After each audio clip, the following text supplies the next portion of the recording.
السلام عليكم ورحمة الله وبركاته. ازيكم عاملين ايه؟ يا رب تكونوا بألف خير. ما صورناش فيديوهات مع بعض في رمضان خالص، ولا نزلنا ولا فيديو. كنا مشغولين في الوجبات، كنا بنطلع وجبات كل يوم. بس قررت اول ما رمضان خلص اصور لكم الوجبات اللي بنعملها، عشان الناس اللي ما طلعتش في رمضان تتشجع وتطلع دلوقتي. الخير موجود على طول، مش شرط في رمضان بس يا جماعة. طلعوا من اكل بيتكم، طلعوا من الاكل اللي بتعمليه لبيتك لاسرتك.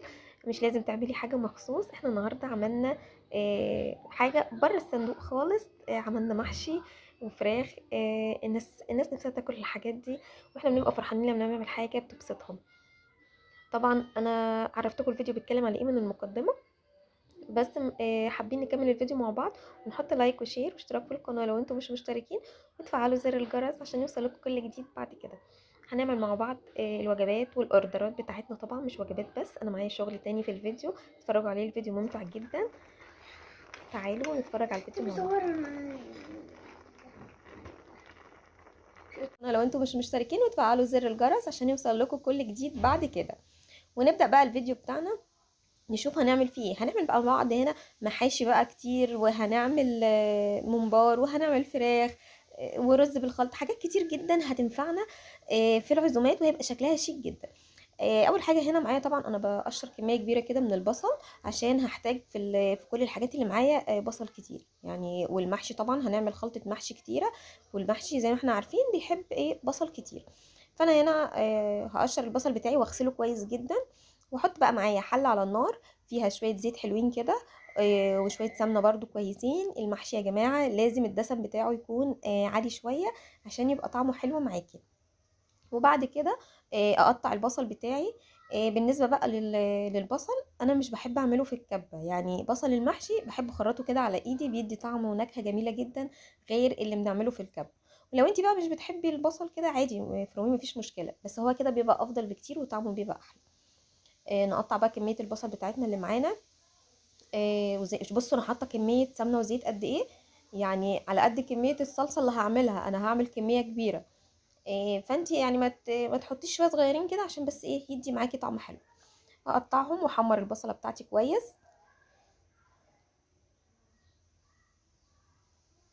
كده بقى انا قطعت كل كميه البصل اللي معايا اهي، واشوحها بقى على النار. بصله المحشي لازم تاخد لون اصفر، وجربي يعني جربي باللون الاصفر ده. بصوا شايفين اللون الذهبي كده، اول درجات الذهبي دي بتدي طعم حلو جدا للصلصه بتاعه المحشي. انا كل فيديوهاتي اللي عملت فيها محشي قلت لكم نفس الكلام، والناس اللي جربت جربوا وعارفين انا بقول ايه، وعارفين ان هي بتدي طعم حلو جدا، غير لما بندبل البصلايه وبنسيبها بلونها الطبيعي. وصل معايا للون الاصفر ده، ابتدي انزل عليها بالصلصه بتاعتي. الصلصه اللي هي ايه، اول مرحله بحط الصلصه اللي هي المعلبه، الصلصه الجاهزه.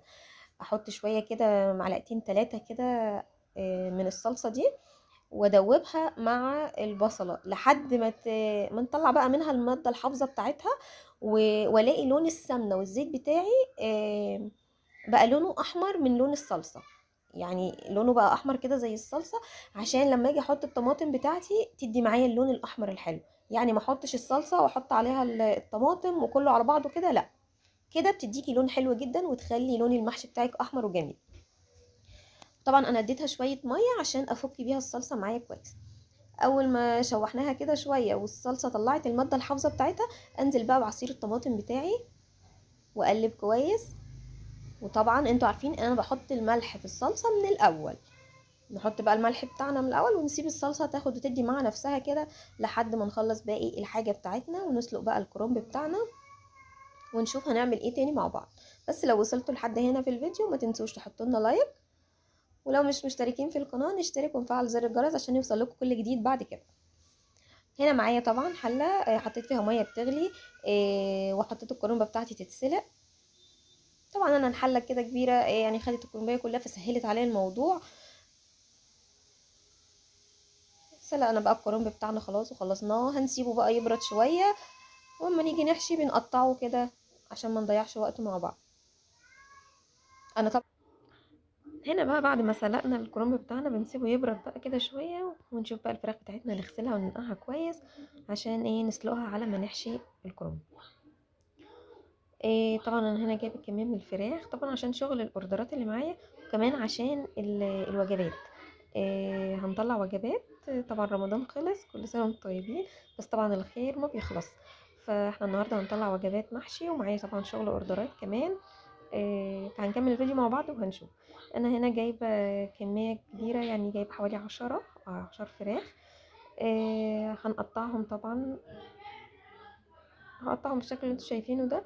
هقطع الكميه كلها، وطبعا هنغسلها بملح وليمون. طبعا يا جماعه احنا كنا بنطلع في رمضان كل يوم وجبات، بس طبعا انا الوقت لاني كنت بعمل لوحدي ما كانش في وقت ان انا اصور، فما صورتش اي حاجه في رمضان خالص. فلما الوقت كان كويس معايا وكنت فاضيه كده، ابتديت اصور اللي احنا طلعناه اليومين دول. فدي طبعا شغل بعد رمضان لسه يعني عاملينه. انا هنا قطعت كميه الفراخ كلها، وعصرت عليهم ليمون. وهغسلهم بقى كويس عشان ريحة الزفارة. هفضل اغسل فيهم كده في المية، بالمية والليمون تحت الحنفية كده، عشان ايه يبقى ريحتهم حلو. وطبعا هكمل بقى الكمية دي كلها. انا مش عايزة اطول عليكم الفيديو بالحاجات دي، طبعا حاجات كلنا عارفينها. انا حبيت بس اوريكم احنا بنغسلهم ازاي. بس طبعا اللي وصل معايا لحد هنا في الفيديو ما ينسانيش من اللايك والشير واشتراك في القناة لو انتم مش مشتركين. طبعا أنا هنا خلاص هخلص الكمية كلها ونسلقها بقى ونكمل المحشي مع بعض. طبعا انا هنا ما خدتش بالي ان الكاميرا ما كانتش بتصور، بس انا بعد ما غسلت الفراخ جبت الحله وحطيتها على النار، حطيت فيها شويه زيت وحته زبده، وحطينا الفراخ بتاعتنا تتشوح كده على النار، وخرطنا عليها بصلتين 3 وملح وفلفل وكمون ومكعب مرقه دجاج ورق لورا. حبينا نحط طماطمايه وجزرايه، حاجات كلها منكهات للشوربه بتدي طعم كويس جدا معانا. انا بسيبهم يتشوحوا كده لحد ما ريحتهم تطلع وريحه التوابل اللي حطيناها تطلع. ومحدش يخاف من الكمون في الشوربه، بيبقى حلو جدا، بس ما تكتريش عشان ما يغيرش لون الشوربه بتاعتك. بس محاشي وهسيبها وحاجات تتسلق. من دي بتجهزي من بالليل وبتبقي رايقه كده الصبح مش وراكي اي حاجه. هنا بقى بنجهز الخلطه عشان نحشي كل الحاجات دي معانا. هنحط بقى الرز بتاعنا. انا طبعا هكتر شويه عشان انا عندي محاشي مشكله يعني، وعندي ممبار كمان هحشيه. فانا هحط كميه رز كبيره شويه، فمحدش يستغرب من الكميه يا جماعه ولا اي حاجه.